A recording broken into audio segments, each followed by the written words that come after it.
بالله من الشيطان الرجيم بسم الله الرحمن الرحيم يا أيها الذين آمنوا اتقوا الله وكونوا مع الصادقين আল্লাহ তাআলা বিশ্বাসী মুমিন উম্মতে মুহাম্মদী যারা তাদেরকে ডেকে বলেন ইয়া আইয়ুহাল্লাযীনা আমানু তাকুল্লাহ, হে মুমিনগণ তোমরা মহান আল্লাহকে ভয় করো, ওয়া কুনু মা'আস সাদিকিন, সত্যবাদীদের সঙ্গী হও। মাত্র দুইটা নির্দেশ, কয়টা? দুইটা নির্দেশের প্রথমটা মানলে আপনার দুনিয়ার জীবনটা হবে সুখী, সমৃদ্ধ, কল্যাণময়, মর্যাদাকর। আর দ্বিতীয় নির্দেশটা মানলে আপনি বিনা বাধায় মহান আল্লাহ সুবহানাহু ওয়া তাআলার সান্নিধ্যে পৌঁছতে পারবেন। এই দুইটাই চাই না? কথা বলেন। হাসানাতি দুনিয়া হাসানাতি, আমরা শুধু আখিরাত চাই না, দুনিয়াও চাই। দুনিয়াও চাই,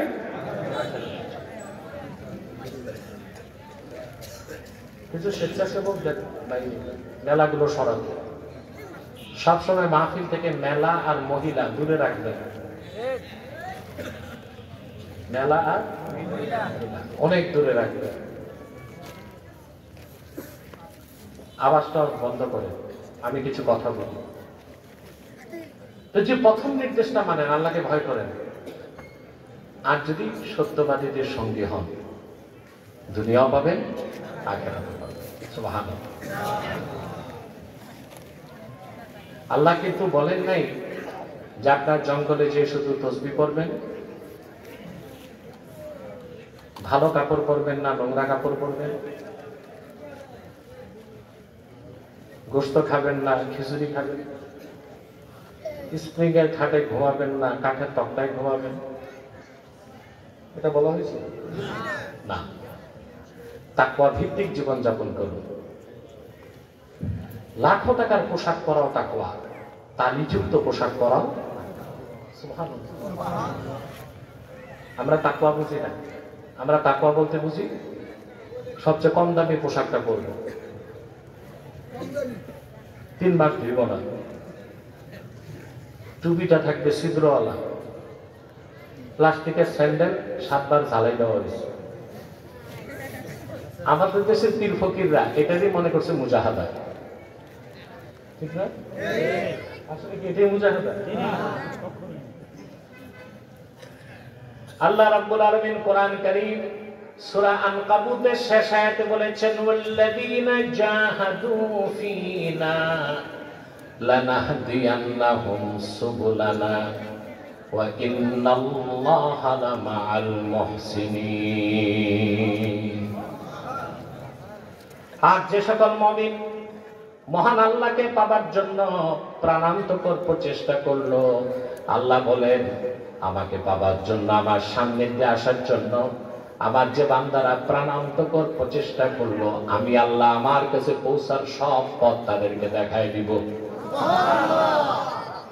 ওয়া ইন্নাল্লাহা লামাআল মুহসিনিন, আই ওয়া ইন্নাল্লাহা লামাআল মুত্তাকিন। সুবহানাল্লাহ। মুহসিন মানে মুত্তাকি, মুহসিন মানে এখন এই প্রচেষ্টা কি, মুজাহাদা কি? গোশতবাদ দিয়ে খিচুড়ি খাওয়া? আরে কথা বলো। স্প্রিং এর খাটে না ঘুমায় তক্তায় ঘুমাবে, আর 3 মাস না ধুয়ে কাপড় পরা, আর জঙ্গলে যে চিল্লা দেওয়া। আল্লামা ইমামে কুরতুবী তাফসীর কুরতুবীতে লেখেন মুজাহাদা হচ্ছে প্রথমটা নাসরুদ্দিন ওয়া রাদ্দু আলাল মুবতিলিন ওয়া কামুজ জালিমিন। সুবহানাল্লাহ। মুজাহাদার তিনটা মাকাম। কয়টা? প্রথম হচ্ছে আল্লাহর দ্বীনকে সাহায্য করা, 2 নাম্বার হচ্ছে কাফের মুশরিক বেঈমানদেরকে জ্ঞান এবং কৌশলে পরাজিত করা, 3 নাম্বার জালিম যারা দ্বীনের শত্রু কাফের মুশরিক তাদের বিষ-দাঁত ভেঙে দেওয়া। এটা মুজাহাদা। মুজাহাদার দ্বিতীয় মাকাম হচ্ছে নফসের সাথে লড়াই করা। মন চায় মদ খেতে, খাবো না কার ভয়তে। লড়াই কার সাথে হইল? নফসের সাথে। কার সাথে লড়াই করবে? মন চায় ফাও খেতে, ফ্রি। ফাও কোনটা? চাঁদাবাজির চেয়ে বড় ফাওয়ার আছে দুনিয়া। এখন সারা দেশে চাঁদাবাজি চলছে, আগেও চলছে, এখনো চলতেছে, আশা করা যায় ভবিষ্যতেও চলবে। আশা করা যায় সব জায়গায় চাঁদা, ট্রাক্টর, অটো, বাস। বিয়ে করতে গেলে গেটে চাঁদা, এটা নেই শালা শালিরা। বাচ্চা হইছে এখানেও চাঁদা, আসে হিজরা আদায়।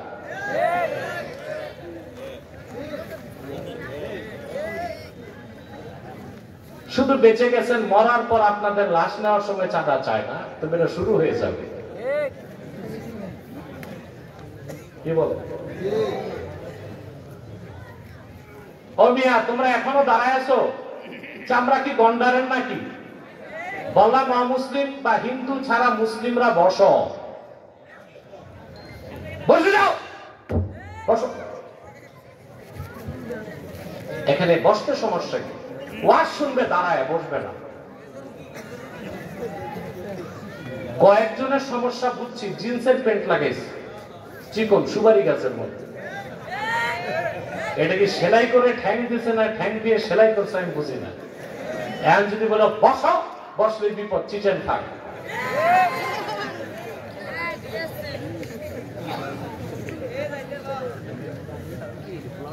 সম্মানিত সুধী, মনোযোগ আছে তো?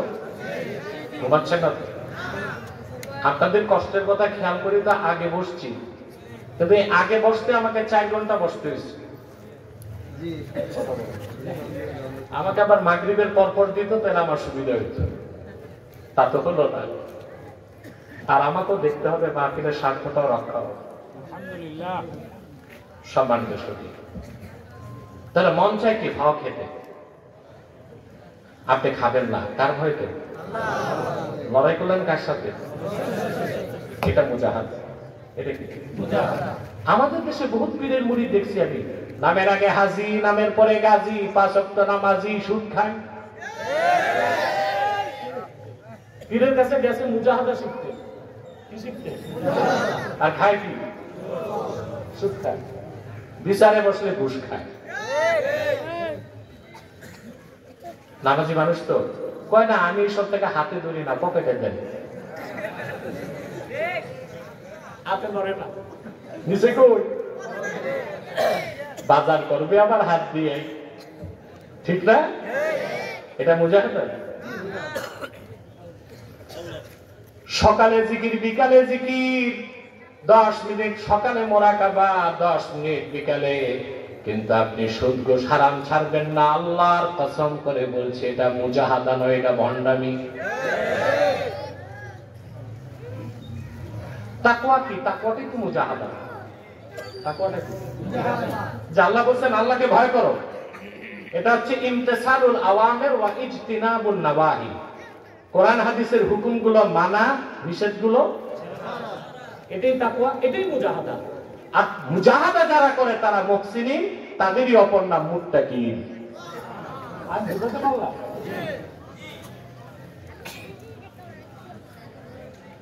মন তো চায় জেনা করতে, মুমিন জেনা করে না, কার ভয়তে? সুবহানাল্লাহ। এটা মুজাহাদা। এটা কি?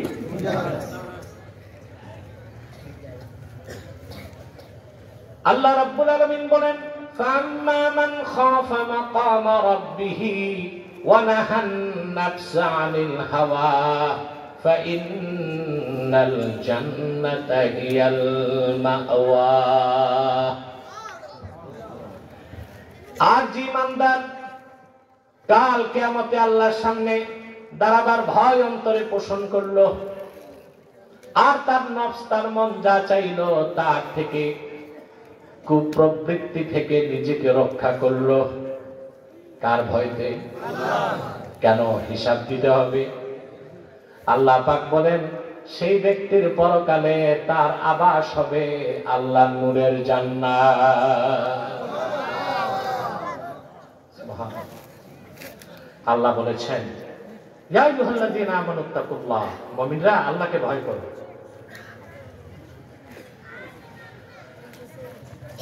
সালাত বা নামাজের কথা আল্লাহ বলেছেন 80 বার সরাসরি। কতবার? আর আল্লাহকে ভয় করো এই কথা বলেছেন কোরআন কারীমে প্রায় 250 বার। কতবার? 250। নামাজ পড়ো কতবার বলছেন? আর আল্লাহকে ভয় করতে বলছেন প্রায় 250 বার। সুবহানাল্লাহ। বসবা না, সারকার দেখতে আইছো?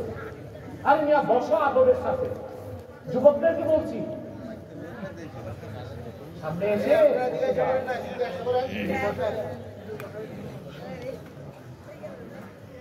না বসলে তো আমার সমস্যা নেই, ওয়াজ শুনলেই হয়, কিন্তু একটা পরিবেশ আছে, সৌন্দর্য আছে। আর ওগুলো যেগুলো দাঁড়ায় আছে আমার সাথে জিদ করছে বসবো না। করো, তোমার জিদ নিয়ে তুমি থাকো, আমার করার কি আছে? সম্মানিত সঠিক তো ভয় করবেন কাকে? আল্লাহকে ভয় করে গুনাহ ছাড়ার চেয়ে বড় মুজাহাদা।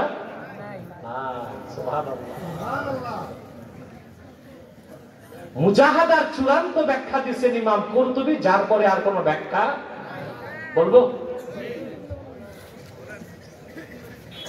ইমামে কুরতুবী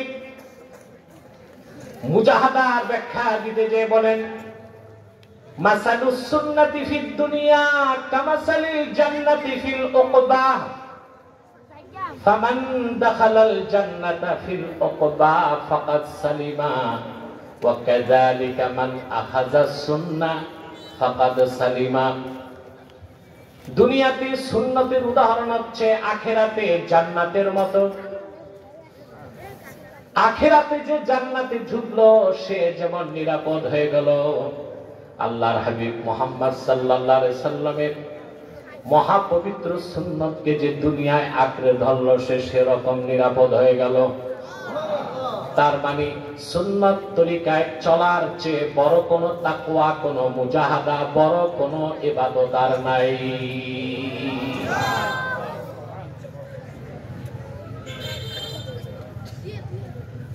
অনেক পীর সাহেবরা সবক দেয় 6 মাস গোশত খাবা না। কি খাবা? খিচুড়ি খাবে। কেন? গোশত খাওয়া তো সুন্নাত। নাকি ইগো দিত নাকি? ইগো হবে না। গোশত খাওয়া কি? সুবহানাল্লাহ। আল্লাহর হাবিব সাল্লাল্লাহু আলাইহি ওয়াসাল্লাম ইরশাদ করেছেন খায়রুত তাআমি ফিদ দুনিয়া ওয়াল আখিরাতিল লাহমু।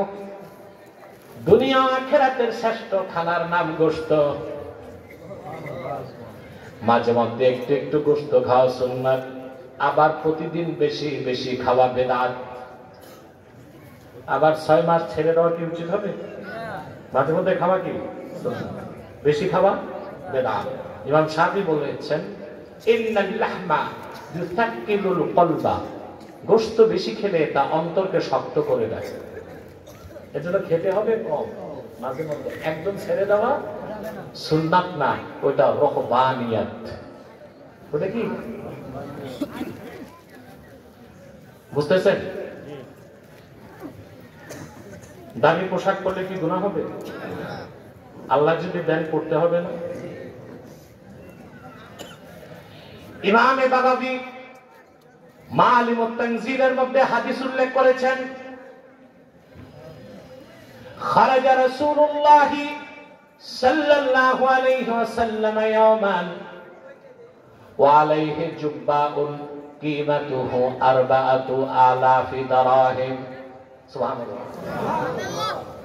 হাদিসের রাবী বলেন আল্লাহর হাবিব নূর নবীজি মুহাম্মদ মুস্তাফা সাল্লাল্লাহু আলাইহি ওয়াসাল্লাম একদিন সাহাবায়ে কেরামের সামনে তাশরীফ নিয়ে আসলেন। আল্লাহর হাবিব নূর নবীজি মুহাম্মদ সাল্লাল্লাহু আলাইহি সাল্লামের জিসিম মোবারকে যে জুব্বাটা ছিল ১৫০০ বছর আগে সেই জুব্বার দাম ছিল ৪০০০ দিরহাম।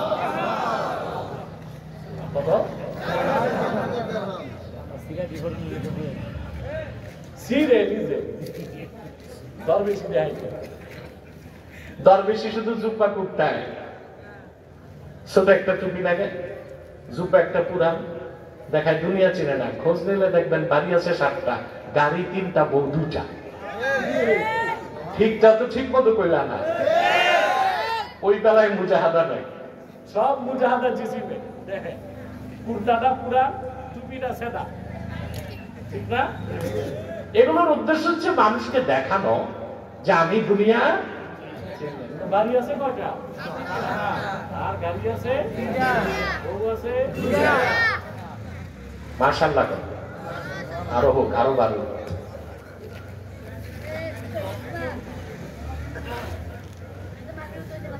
সম্মানিত শরীর, ব্যাখ্যাটা হচ্ছে ১৫০০ বছর আগে কোন এক বাদশা আল্লাহ হাবিব সাল্লাল্লাহু আলাইহি ওয়াসাল্লামকে জুব্বাটা হাদিয়া করেছিলেন। আল্লাহ হাবিব সাল্লাল্লাহু আলাইহি ওয়াসাল্লাম তা পরিধান করেছিলেন আল্লাহ নেয়ামতের প্রকাশ করতে। তো সুন্নাত হচ্ছে আল্লাহ যখন দিবেন খুশি মনে এটা গ্রহণ করা, যখন আল্লাহ দিবেন না ধৈর্যের সাথে খুশি মনে সবর করা। যদি আল্লাহ দামি পোশাক দেন পড়তে হবে, আর যখন থাকবে না তালি দিয়ে পড়তে হবে। এটাই সুন্নতের আমল, এটাই সুন্নতের তরক করা। ওটা মুজাহাদা না, ওটা রহবানিয়াত। ওটা কি? রহবানিয়াত, বৈরাগ্যতা। তাহলে আল্লাহকে ভয় করে গুনার কাজ ছেড়ে দেওয়া, সুন্নত মোতাবেক চলাটাই তাকওয়া। আল্লাহকে ভয় করবেন সবাই। ভয় করবেন কাকে? সুবহানাল্লাহ। আল্লাহ কি বলছেন? ওয়া ইন্নাল্লাহা লামাআল মুহসিনিন। আল্লাহকে যারা ভয় করবে, মুজাহাদা করবে, সুন্নত তরিকায় চলবে, তারা মুহসিন বান্দা হবে, অর্থাৎ তারা পরিপূর্ণ মুত্তাকি। পরিপূর্ণ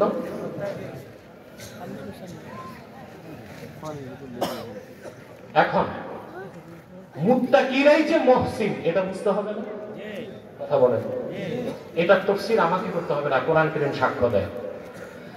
আল্লাহ রাব্বুল আলামিন বলেন, সারি'ু ইলা মাগফিরাতিন মির রাব্বিকুম ওয়া জান্নাতিন আরদুহাস সামাওয়াতু ওয়াল আরদ উ'ইদ্দাত লিল মুত্তাকিন। আল্লাহ পাক বলেন, মুমিনগণ তোমরা তোমাদের রবের মাগফিরাত ও জান্নাতের দিকে দৌড়াও। সেই জান্নাতের দিকে যে জান্নাতের প্রশস্ততা আকাশ ও জমিনের প্রশস্ততার চেয়ে বেশি। ওই জান্নাত তৈরি করা হয়েছে মুত্তাকি বান্দাদের জন্য। এই মুত্তাকি কারা? সামনে আল্লাহ বলেন, আল্লাযীনা ইউনফিকুনা ফিস সাররাই ওয়াদ দাররাই ওয়াল কাযিমিনাল গায়যা ওয়াল আফিনা আনিন নাস ওয়াল্লাহু ইউহিব্বুল মুহসিনিন। মুত্তাকিরা মুত্তাকিনরা মুহসিনিন। কার কথা? আল্লাহ। আল্লাহ পাক বলেন, যারা সচ্ছল অবস্থা এবং দারিদ্রতার মধ্যে আল্লাহর দ্বীনের জন্য খরচ করে, ওয়াল কাযিমিনাল গায়জ, রাগকে দমন করে, সুবহানাল্লাহ, ওয়াল আফিনা আনিন নাস, অন্য মুসলমানকে বিনা শর্তে আল্লাহ রাজি খুশির জন্য মাফ করে দেয়, তারা মুত্তাকি, তারাই মুহসিন।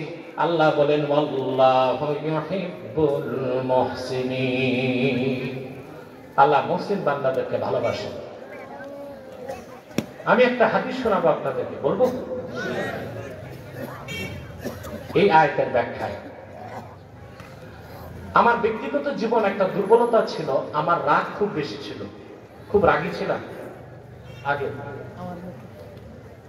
মানে রাগ মানে অসম্ভব রাগ। রাগ উঠলে অস্ত্র বের করে ফেলতাম, বুঝলেন? এখন আমার সাথে কোনো অস্ত্র থাকে না, আগে থাকতো, অনেক থাকতো, বুঝলেন না? রাগের মাথায় আমি অস্ত্র ত্যাগ করে ফেলতাম। স্টেজে বহুত মানুষকে মারছি আগে, রাগ দমন করতে পারতাম না। কোরআন শরীফের আয়াতের ব্যাখ্যায় ইমাম হোসেন রাদিয়াল্লাহু তাআলা আনহুর একটা ঘটনা পড়ে আমি রাগ দমন করা শিখেছি।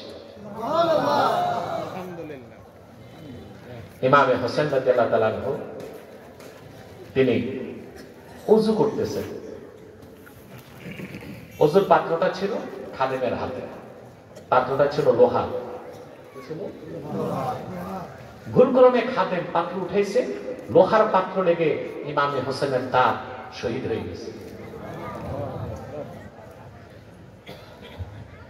তরতাজা একটা দাঁত পড়ে গেছে, রক্তে ভেসে গেছে। প্রচন্ড রেগে অগ্নি শর্মা ইমাম হোসেন। খাদেম কোরআন শরীফের আয়াত পড়া শুরু করছে, الذين ينفقون في السراء والضراء والكاظمين الغيظ। খাঁটি মুমিন মুত্তাকি মুহসিন বান্দা যারা, তারা রাগ দমন করে। সঙ্গে সঙ্গে ইমাম হোসেনের রাগ ঠান্ডা হয়ে গেল। এবার খাদেম চিন্তা করলো, দাঁত তো শহীদ করছি, দাঁতের বদলা দাঁত, কিংবা জরিমানা তো দিতে হবে। পরের আয়াত পড়তে লাগলো, ওয়াল কাযিমিন ওয়াল আফিনা আনিন নাস ওয়াল্লাহু ইউহিব্বুল মুহসিনিন। খাঁটি মুমিন মুত্তাকি মুহসিন বান্দা যারা, তারা আল্লাহর রাজি খুশির জন্য আরেকজন মুসলমানকে বিনা শর্তে মাফ করে। ইমামে হোসেনের নূরের চেহারায় বিদ্যুতের ঝিলিক। তিনি বললেন যে আল্লাহর বান্দা ভয় পাইস না, রাগ দমন করলাম, আর আমার আল্লাহ রাজি খুশির জন্য তোরে ক্ষমাও করে দিলাম। সেদিন থেকে রাগ দমন করি, শিখছি রাগ দমন করা। সুবহানাল্লাহ। খাঁটি মুমিন মুত্তাকি মুহসিন রাগ দমন করবে আল্লাহর জন্য, আবার রাগ করবে আল্লাহর জন্য, এটাই সুন্নাহ। সবসময় রাগ দমন করা সুন্নাহ না, কখনো রাগ করাও কি সুন্নাহ। যে ইমাম হোসেন রাদিয়াল্লাহু তাআলা আনহু কোরআন কারীমের একটা আয়াত শুনে আপন খাদেমকে এত বেশি দয়া করলেন, সেই ইমাম হোসেন রাদিয়াল্লাহু তাআলা আনহু সত্য প্রতিষ্ঠার জন্য কারবালার ময়দানে দিনের ঝান্ডা উড্ডীন করার জন্য 70 জন সঙ্গী নিয়ে আবার আল্লাহর জন্য শহীদ হয়ে গেলেন। সুবহানাল্লাহ। প্রথম কাজটা করলেন কার খুশির জন্য, দ্বিতীয় কাজটা করলেন কার খুশির জন্য। সুন্নাতের আমল দেখবেন, রাগ করবেন কার জন্য, রাগ দমন করবেন কার জন্য। সুবহানাল্লাহ। তাহলে আমরা কোরআন শরীফ থেকে পেলাম মুত্তাকিরাই মুহসিন। কথা বলেন। এখন আসেন, আল্লাহ কি বলছেন? ওয়া ইন্নাল্লাহা লামাআল মুহসিনিন। নিশ্চয় আল্লাহ মুহসিন বান্দাদের সাথে। আল্লাহ এখানে বলেন নাই ওয়া ইন্নাল্লাহা লামাআল মুসাল্লিন বলছেন? আল্লাহ মুসল্লিদের সাথে বলছেন? আল্লাহ বলেন নাই ওয়া ইন্নাল্লাহা লামাআল আবিদিন। আল্লাহ বলেছেন ওয়া ইন্নাল্লাহা লামাআল মুহসিনিন। মুহসিন বান্দাদের সাথে আমার আল্লাহ আছেন। এর অর্থ কি? দুনিয়ায় যে ব্যক্তি তাকওয়া ভিত্তিক জীবন যাপন করে মুত্তাকি মুহসিন হয়ে যাবে, আল্লাহ দুনিয়ায় তারে নগদ 4টা জিনিস দিবেন। প্রথম দিবেন রহমত। সুবহানাল্লাহ কইবানা। আল্লাহ তাআলা মুত্তাকি বান্দাদের সাথে মুহসিন বান্দাদের সাথে থাকেন, এই ওয়াদা কার? আল্লাহ মুহসিন বা মুত্তাকি বান্দাকে দুনিয়ায় দেন রহমত, তারপরে নুসরাত, তারপরে ইজ্জত, তারপরে কুওয়াত। আখিরাতে দেন বিনা হিসাবে বিনা আযাবে জান্নাত। আর কি চান? দুনিয়া পাবেন কি? রাহমাত। কি পাবেন? তারপরে নুসরাত, সাহায্য। আল্লাহ মুত্তাকি বান্দাকে রহমত বর্ষণ করেন তার উপর, বিপদে আল্লাহ সাহায্য করেন। আল্লাহ দুনিয়াতে মুত্তাকি বান্দাকে ইজ্জত দেন, ওই ইজ্জতটা স্থায়ী। আর চার, শত্রুর মোকাবেলায় মুত্তাকিকে আল্লাহ কুওয়াত দেন। কি দেন? শক্তি দেন। কয়টা দেন দুনিয়া? রাহমাত, নুসরাত, ইজ্জত, কুওয়াত, দুনিয়ায় জান্নাত, আখিরাত। সুবহানাল্লাহ। আমার ভাইয়েরা, তাহলে আল্লাহকে ভয় করবেন। আল্লাহকে ভয় করে জীবন যাপন করলে আপনি আল্লাহর ওলি হতে পারবেন। আল্লাহর ওলিতে বংশ লাগে, ঈমান লাগে, তাকওয়া লাগে। ঈমান লাগে, তাকওয়া লাগে। সুবহানাল্লাহ।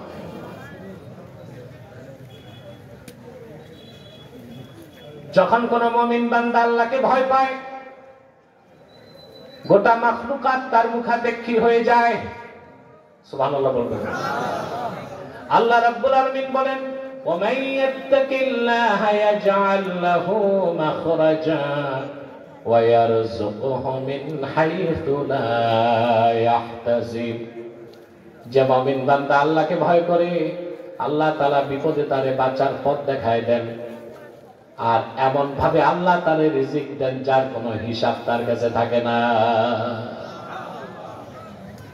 সুবহানাল্লাহ। আউফ ইবনে মালিক আল আশজাঈ রাদিয়াল্লাহু তাআলা আনহু জলিলুল কদর সাহাবী ছিলেন। বুঝতেছেন আমার কথাগুলো স্পষ্ট? বুঝা যাচ্ছে তো? মাইক ঠিক চলতেছে?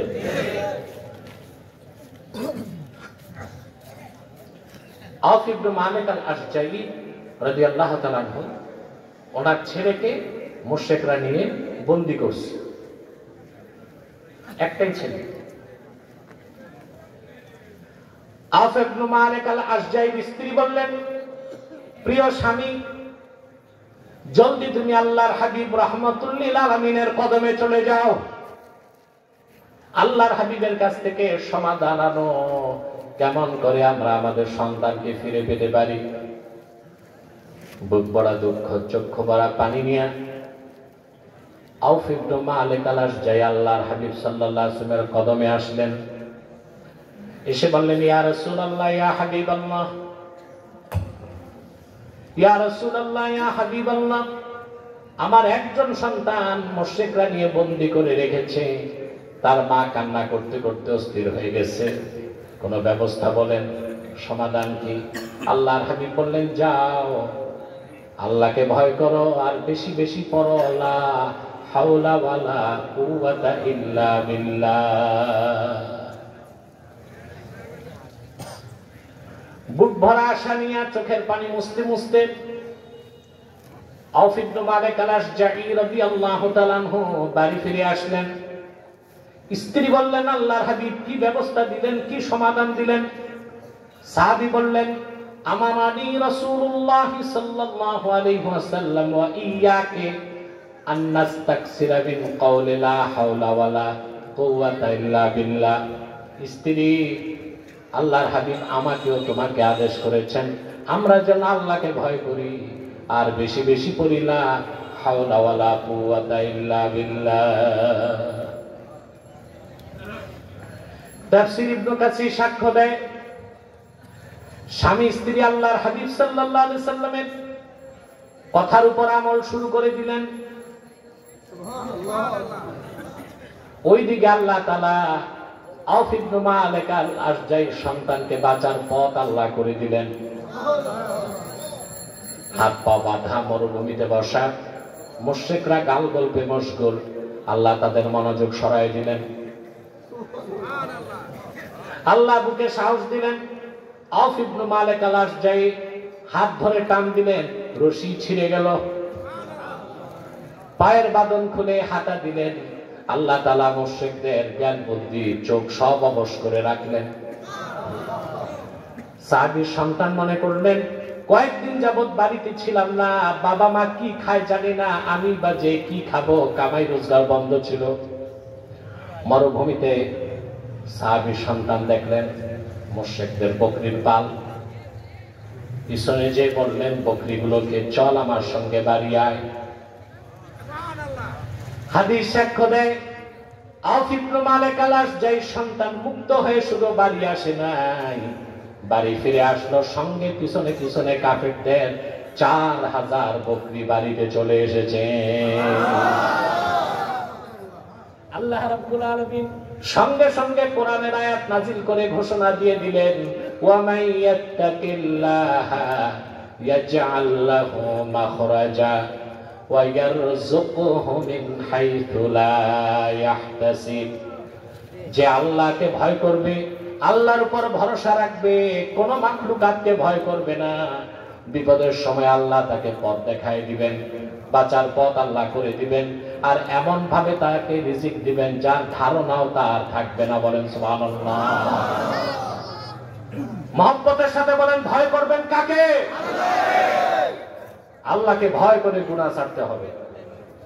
আইনকে ভয় করলে গুনাহ ছাড়া যায় না, অপরাধ ছাড়া যায়।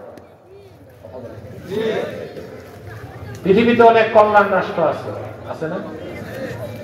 মানুষকে নিয়ন্ত্রণ করে আইন দিয়ে।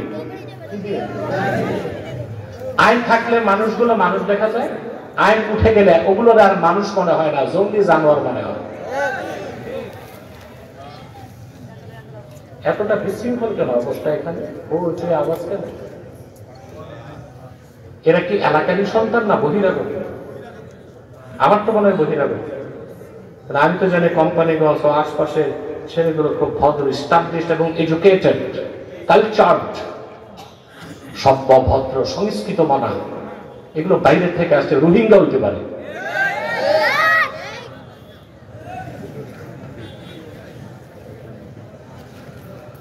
সম্মানিত সুধী, খেয়াল করতেছেন কথা? আমেরিকাতে দেখছেন না গত মাসে আগুন লাগছে? আমেরিকা কল্যাণ রাষ্ট্র না? ক্যালিফোর্নিয়া এবং লস অ্যাঞ্জেলস 15 দিনের আগুনে $11,500 কোটি ক্ষতি হয়ে গেছে। কত? এটা আগুনে জ্বলছে, আর চুরি হয়েছে তার ডবল। আমেরিকা আগুন লাগার পর চুরি করতে কি বাংলাদেশ থেকে গেছিল? ওরাই চুরি করছে। তাহলে বোঝা যায় আগুন লাগছে, আইন উঠে গেছে। আইন উঠে গেছে, সভ্য দেশে সভ্য লোকেরা তাদের চরিত্র প্রকাশ করছে।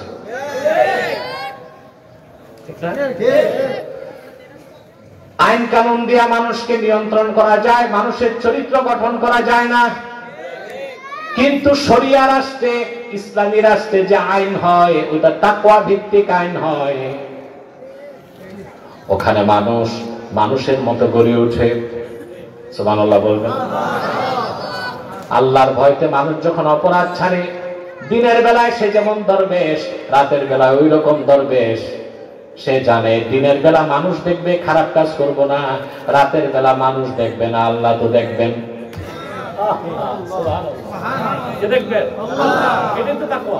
এটা কি?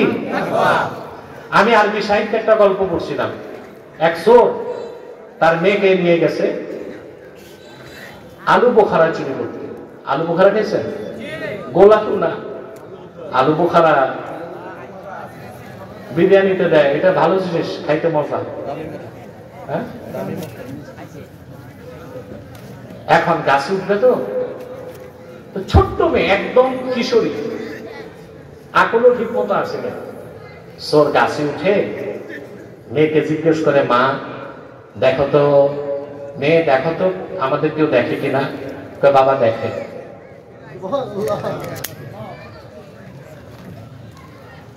চোর চারদিক তাকায় দেখে, কাউরে তো দেখা যায় না, কে দেখে? বারবার প্রশ্ন করার পর মেয়েটি বলল, বাবা কেউ দেখে না, শুধু আল্লাহ রাব্বুল আলামিন দেখেন। সেই যে আল্লাহর ভয় মেয়ের নসিহতের কারণে বাবার অন্তরে ঢুকলো। গাছ থেকে নেমে সে সারা জীবনের জন্য চুরি ছেড়ে দিল, আল্লাহর ওলি হয়ে গেল। তাকওয়া, আল্লাহর ভয় ছাড়া কোনদিন মানুষ খারাপ কাজ ছাড়তে পারে না।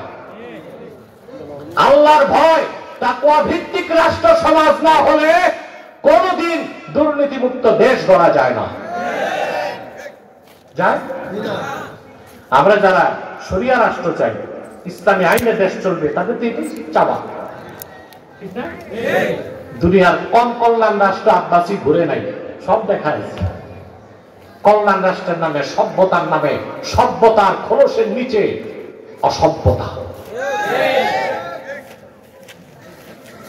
আপনারা দেখছেন আমেরিকা ইউক্রেনকে সাহায্য করছে। এক বড় সাংবাদিক আছে, বাংলাদেশ থেকে দৌড় খাইছিল এটা ৬-৭ বছর আগে, আবার আসতেছে। ডক্টর ইউনূসের প্রেস সচিব হবে বোধ হয়, আমি নাম বলবো না। আমেরিকা এবং ইউক্রেন এবং রাশিয়ার যুদ্ধের সাথে সাথে আমার সাথে তার একটা ডিবেট হয়েছিল, বুঝলেন? তখন সেই ডিবেটে সে হারছিল। তা দেখলাম সে নির্লজ্জের মতো বলতেছে আমেরিকার পক্ষে, যে সে বুঝাতে চাইল বা এখন অনেকে বলতে চায় ইউক্রেনকে আমেরিকা যে সাহায্য করছে এটা ছিল মানবিক। কি ছিল? আমি বলেছি না, যারা মানুষই হয় নাই ওরা আবার মানবতা কি দেখাবে? এখন তো কোমর ফাঁসেস, যুদ্ধ বন্ধ হচ্ছে রাশিয়া এবং সৌদি আরবের রিয়াদে প্রিন্স বিন সালমানের উপস্থিতিতে বৈঠক হবে। রাশিয়ার প্রতিনিধি, আমেরিকার প্রতিনিধি। যুদ্ধ ইউক্রেনে, তাদের কোনো জায়গা। এখন আমেরিকা বলতেছে ট্রাম্প যে আমরা মার্কিন যুক্তরাষ্ট্র রাশিয়ার বিরুদ্ধে ইউক্রেনকে $300 বিলিয়ন দিছি। এখন কি করতে হবে? এই যুদ্ধটা কেন ইউক্রেনে? ইউক্রেনে কিছু বিরল খনিজ সম্পদ আছে, এর বর্তমান বাজার মূল্য $17 ট্রিলিয়ন। কত? 1000 বিলিয়নে 1 ট্রিলিয়ন। আমেরিকার রিজার্ভ আছে $23 ট্রিলিয়ন। এখন কত? ইউক্রেনে যে বিরল খনিজ আছে $17 ট্রিলিয়ন, আমেরিকার টোটাল রিজার্ভের কাছাকাছি। ট্রাম্প বলতেছে আমি যে 300 বিলিয়ন দিছি, এটা তো ব্যবসা খাতাই ছিল আমেরিকা, খনিজ আমারে দাও, খনিজ আমাকে। তো ওরা কি মানবিক? ওরা ব্যবসায়ী। ওরা কি? তা আমি খুব আতঙ্কে আছি। ইউক্রেন এবং রাশিয়ার যুদ্ধ বন্ধ হওয়ার মানে আমাদের বিপদ বাড়বে। আমেরিকার কাজ হচ্ছে ফ্রন্ট খোলা। কি খোলা? ফ্রন্ট, যুদ্ধের ফ্রন্ট, কারণ ওর মূল ব্যবসা হচ্ছে অস্ত্র। আপনি দেখেন একেবারে দ্বিতীয় বিশ্বযুদ্ধের পর থেকে দেখেন ওরা যুদ্ধ লাগায় রাখছে দক্ষিণ কোরিয়া, তারপর ভিয়েতনাম, কথা বলেন, তারপর ইরাক, তারপর লিবিয়া, তারপর আফগানিস্তান, তারপরে সিরিয়া, তারপরে ইউক্রেন। এখন দৃষ্টিটা দক্ষিণ পূর্ব চীন সাগরে, বাংলাদেশ এবং আশপাশ। তো ওই ইউক্রেন যুদ্ধটা বন্ধ হওয়ার মানে হচ্ছে ও আবার তল্পিতল্পাশও আসবে, কই যেখানে আসুক এই সাইডে আসবে। তবে তার বেশি দৃষ্টি বাংলাদেশ, কারণ সেন্ট মার্টিন যে মোক্ষম একটা জায়গা, এটা দক্ষিণ পূর্ব এশিয়াতে আর কোনো দেশে নয়। কথা কি বলে আসতেছি জাতিকে 10 বছর আগ থেকে। আমার কথা কেউ কানে নেয় নাই, হাসিনা পালাবার আগে বলছে, 3 মাস আগে। আর আমি এখনো বলে যাচ্ছি, এবং আমার আশঙ্কা গ্লোবাল পলিটিক্স আমি যা বলেছি তার 88% মানুষ মিল পাইছে। আপনারা এটাও মিল পাবেন। এটাকে প্রতিরোধ করতে পারি আমরা হার্ড ইউনিটি। সকল পীর মাশায়েখ আলেম ওলামা যদি এক প্ল্যাটফর্মে আসে, আর ইসলামপন্থী ডানপন্থী সমস্ত রাজনৈতিক দল যদি এক প্ল্যাটফর্মে আসে, আমেরিকার সাধ্য নাই আমার বাংলাদেশে তার কারো হাত বসাবে।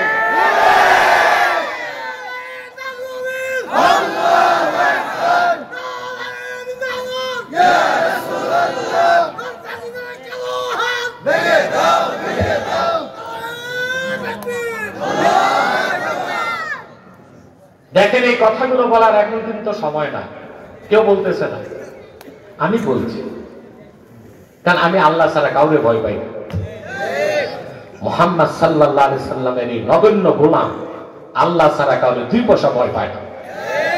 আমি জানি আমার মৃত্যু একবার, নির্ধারিত সময় আমার মৃত্যু হবে। ফুলবাগানে শুয়ে থাকলো, মৃত্যু হবে যুদ্ধের ময়দানে, মৃত্যু হবে স্টেজে, যদি মৃত্যু লেখা থাকে নির্ধারিত সময়ে, ঠিক কিনা? তাহলে ভাইরা, আপনি কিভাবে ভালো মানুষ হবেন? আল্লাহর ভয় ছাড়া, তাকওয়া ছাড়া ভালো মানুষ, ভালো পরিবার, ভালো সমাজ, ভালো রাষ্ট্র হতে। উসুদুল 1 ঘন্টা চলে গেছে, আর 15টা মিনিট কষ্ট করে আমি মুনাজাত করে দিচ্ছি, ঠিক আছে? না, এটা নিয়ম না। 100 ঘন্টার বেশি ওয়াজ না করে দিচ্ছে। সাইকোলজিস্ট যারা, সাইকোলজিস্ট, তাদের মতে মানুষের মনোযোগ 40 মিনিট ঠিক থাকে, তারপর ডানে বামে। এই জন্য আমাদের পূর্বপুরুষ জনপুরি খানদানের মাশায়েখরা ওয়াজ করতেন 25 মিনিট, হাইস্ট 40 মিনিট, 25 মিনিট থেকে 40 মিনিট। এখন তো আপনারা বক্তা নেন কন্ট্যাক্ট করে, 1 লাখ দিচ্ছেন, 2 ঘন্টা থাকতে হবে, ঠিক না? তো বক্তাও যখন ওয়াজ হয়ে যায় 1 ঘন্টা, বাকি 1 ঘন্টা আওয়াজ চলে, লাইলের কেচ্ছা, মজনুর কেচ্ছা, কৌতুক। এখন তো ওয়াজের স্টেজ অনেক বক্তা, আল্লাহ মাফ করুক, যেন নাটকের মঞ্চ বানায়। এই আপনার গল্প বানায়, বিপ্লবের মার গল্প, ঠিক না? ইঁদুরের গল্প, বাদুরের গল্প, বানরের গল্প, হনুমানের গল্প, এইসব দিয়ে টাইম পাস করতেছে। বক্তার কথায় বেকুব শ্রোতাদেরকে আমি 2 ঘন্টা টাইম দিব, 1 লাখ তো পকেটে আছে। তার মানে এই না সব বক্তা করে, দেশে অনেক আল্লাহওয়ালা বুজুর্গ হক্কানি বক্তা আছে, প্রত্যেকটা মাসলাকে আছে, যারা নিখাত নিঃস্বার্থে আল্লাহ দ্বীনের দাওয়াত দিয়ে যাচ্ছে।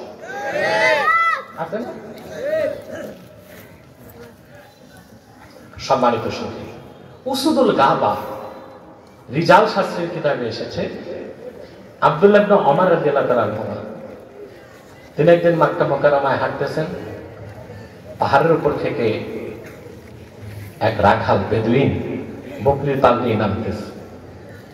এত বকরি দেখে আব্দুল্লাহ ইবনে ওমরের পছন্দ হয়েছে, রাখালকে বললেন, বিকনি শাতান মিনাল গানাম, একটা বকরি আমার কাছে বিক্রি করো। রাখাল বললেন, হুজুর, বকরির মালিক আমি না, রাখাল আমি, বিক্রির ইজাজত নাই, বিক্রি। আব্দুল্লাহ ইবনে ওমর রাদিয়াল্লাহু তাআলা আনহুমা তার তাকওয়া যাচাই করতে চাইলেন, আল্লাহর ভয়, বেদুইন মানুষ, আল্লাহর ভয় আছে কিনা একটু দেখি। তিনি বললেন, একটা বকরি বিক্রি করলে হাজার হাজার বকরি থেকে তোমার মাহাজন কি বুঝবে নাকি? বলে, হুজুর, ও বড্ড চালাক, বকরির পাল যখন আউটপুট করে গলে, ইনপুটের সময় গলে, আমি ধরা পড়ে যাব। তিনি বলেন, ঠিক আছে, একটা বকরি বিক্রি করে টাকাটা পকেটে রাখো। বলে, যে একটা বাঘে খেয়েছে, বাঘে একটা। মরুভূমি সরল সহজ বেদুইন কি বলল? আব্দুল্লাহ ইবনে ওমর দুনিয়ার মহাজনকে বলে দিব, একটা বকরি বাঘে খেয়েছে, টাকা পকেটে রাখবো। আপনার কাছে জানতে চাই, আমার আল্লাহ কোথায়? ওনার কাছে হিসাব দিব কেমন করে?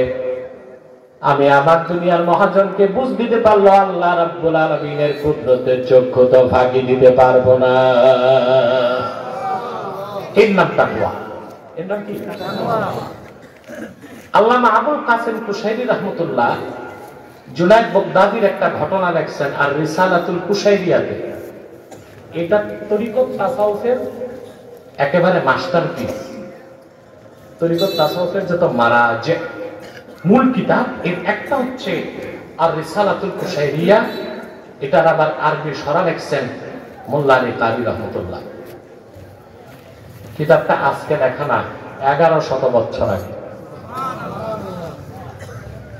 জুনায়েদ বাগদাদি রহমতুল্লাহ একদিন মুরিদদেরকে ডাক দিয়ে বললেন, সালিকিনরা, তাকে প্রত্যেকে একটি করে জ্যান্ত মোরগ নিয়ে আসবা আর একটা করে ছুরি। সব মুরিদ তার বুঝে নাই হিসাব মোরগ চাই কেন। প্রত্যেকে একটা করে মোরগ নিয়েছে, একটা করে ছুরি। আসার পর বলেন যাও প্রত্যেকেই মোরগ গুলো জবাই করে আনবা, শর্ত কেউ না দেখে। সবাই চলে গেছে, কেউ পাহাড়ের গুহায়, কেউ জঙ্গলে, কেউ দরজা বন্ধ করে জবাই করে আনছে। এক মুরিদ হাতে একটা মোরগ, হাতে ছুরি দাঁড়ায় আছে। অন্য মুরিদরা ভর্সনা করতে লাগলো, তুমি পীরের হুকুম মানতে যে একটা মোরগ জবাই দিতে পারলাম? বলে তোমাদেরকে বলবো না, সাহেব জিজ্ঞেস করলে বলবো। জুনায়েদ বাগদাদী বললেন জবাই করো নাই কেন? বলে আপনার শর্ত পূরণ করতে পারিনি। বলে কেন? বলে কত লুকাবার চেষ্টা করলাম, কেউ না দেখে। পাহাড়ে আবদালে দরজা বন্ধ করে জঙ্গলে যখনই জবাই করতে যায় আপনি বলেছেন কেউ না দেখে।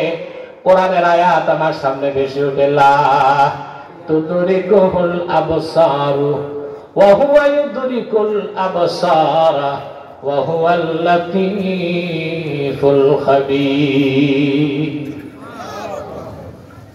পৃথিবীর কোন মানুষ আল্লাহকে দেখে না, আল্লাহ সবাইকে দেখে।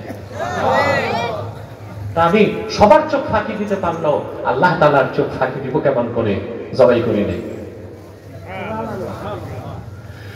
জুনায়েদ বাগদাদী বললেন সারেকরা তোমরা সবাই আমার মুরিদ।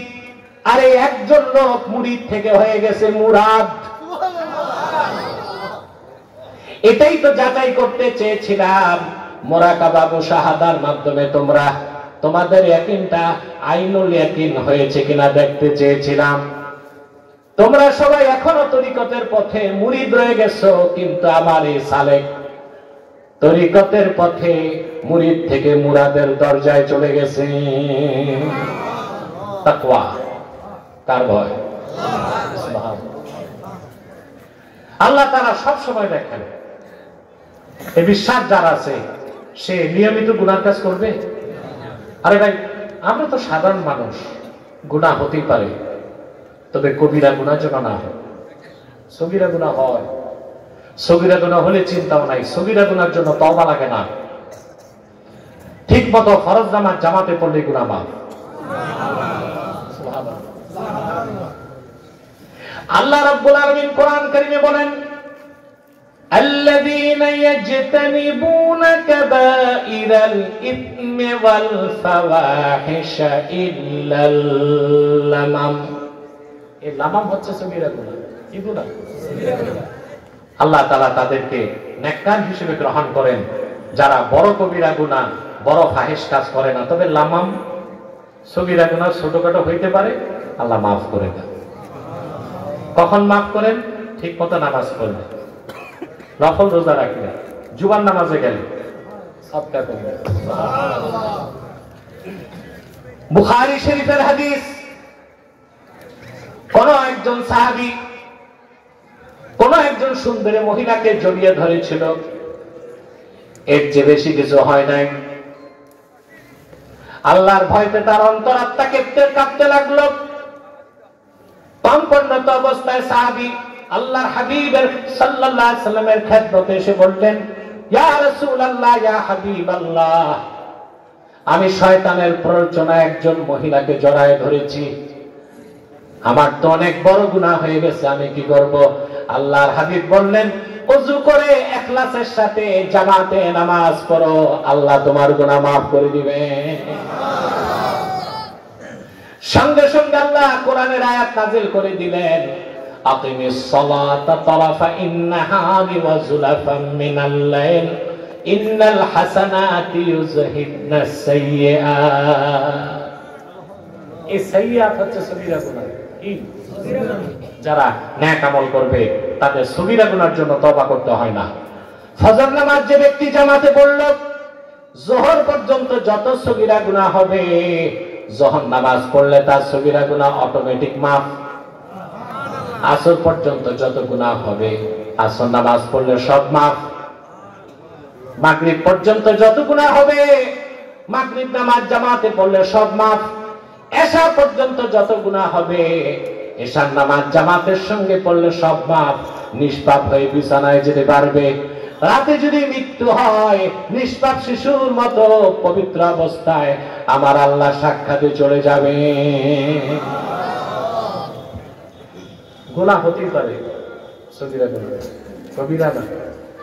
আর সগীরা গুনাহ হলেও মাপ পাবেন যদি নামাজ রোজা বেশি করেন, দান খয়রাত বেশি করেন। আমরা কাকে ভয় করবো? আল্লাহকে। যে ভয় পায় সে কবিরা গুনাহ করতে পারে না, যে বেশি ভয় পায় সে সগীরা করতে পারে না, আরো বেশি ভয় পায় যে মাকরুও করে না, আরো বেশি ভয় পায় যে মাকরু না এমন কাজ যাতে সওয়াব নাই জায়েজ ওইটাও করে না। হুসনুল ইসলামের মারএ তারকুহু মা লা ইয়ানি। সুবহানাল্লাহ। একজন পরিপূর্ণ মুসলিমের পরিপূর্ণ ঈমানের সবচেয়ে বড় খাসলত হচ্ছে যা তার প্রয়োজন নাই, করলে গুনাহ নাই কিন্তু প্রয়োজন নাই, সেটাও সে আল্লাহর রাজি খুশির জন্য ছেড়ে দিবে। আমরা আল্লাহকে ভয় করব। প্রথম নির্দেশটা শুনলাম, এবার দ্বিতীয় নির্দেশ, ওয়াকুনু মাস সাদিকিন। আল্লাহ বলেছেন সত্যবাদীদের সঙ্গী হও। এখন সত্যবাদী কারা? বাঙালি বুঝে না, বলে লোকটা ভদ্রলোক, হিন্দু হইলে কি হবে সত্যবাদী? বাহ, ইমানই আনে নেই, ওকে একটু সত্যবাদী হবে। কথা বলো। কোন কাফের মুশরিক বেঈমান সত্যবাদী হতে পারে না, তারা মিথ্যাবাদী। সত্যবাদী হতে প্রথম লাগবে ঈমান। এখন কোন হিন্দু যদি সত্য বলে, এতটুকু বলা যাবে তার কথাটা সত্য, সত্যবাদী। 119 নম্বর সূরা তাওবায় আল্লাহ বলেছেন কোন মাস সাদিকিন। এই সত্যবাদী কারা? আল্লাহ নিজে ব্যাখ্যা করলেন সূরা হুজুরাতে। আল্লাহ পাক বলেন ইন্নামাল মুমিনুনা আল্লাযীনা আমানু বিল্লাহি ওয়া রাসূলিহি সুম্মা লাম ইয়ারতাবু ওয়া জাহাদু বিআমওয়ালিহিম ওয়া আনফুসিহিম ফি সাবিলিল্লাহি উলাইকা হুমুস সাদিকুন। আল্লাহ রাব্বুল আলামিন বলেন পরিপূর্ণ মুমিন তো তারাই যারা ঈমান এনেছে মহান আল্লাহর উপর, ঈমান এনেছে মুহাম্মদ সাল্লাল্লাহু আলাইহি ওয়াসাল্লামের উপর। অতঃপর ঈমান ও ইসলামের কোন একটা ক্ষুদ্র জিনিসকেও সন্দেহ করলো না, জানার মাল নিয়ে আল্লাহর পথে জিহাদ করলো। আল্লাহ বলেন তারাই ঈমানের দাবিতে সত্যবাদী। তো সত্য বললি সত্যবাদী, ঈমানদার হচ্ছে সত্যবাদী। সুবহানাল্লাহ। যার ইয়াকিন ঠিক সে সত্যবাদী, যে দ্বীনের জন্য জিহাদ করে সে হচ্ছে সত্যবাদী। অতএব আল্লাহ বলেছেন ওয়াকুনু মাস সাদিকিন, সত্যবাদীদের সঙ্গী হও। অর্থাৎ আপনি পীর ধরবেন, আধ্যাত্মিক নেতা, নেতাকে সত্যবাদী হইতে হবে। আপনি নেতা বানাবেন, রাজনৈতিক নেতা, ওই নেতাকেও সত্যবাদী হতে হবে, হবে না? আমাদের নেতারা কি সত্যবাদী? কথা বলেন। অধিকাংশ নেতাই বাংলাদেশে বেনামাজি, বেঈমান, বেনামাজি, সুদখোর, ঘুষখোর, ঠিক না? দেশের সম্পদ চুরি করে তাদেরকে আপনার নেতা বানিয়ে বসে আছে। না, আপনার নেতা হবে সত্যবাদী। সুবহানাল্লাহ। এখন সত্যবাদী হবেন, কথা বলেন। আমরা এই দুইটা আমল করব, আল্লাহ আমাদেরকে কবুল করুক, মঞ্জুর করুক, বলুন আল্লাহুম্মা আমিন। আমি দোয়া করি আমাদের মাজিদুল ইসলামের একটা স্বপ্ন, দাঁড়ান, মার্কিন প্রবাসী, বহুদিন যাবত আমেরিকা থাকেন,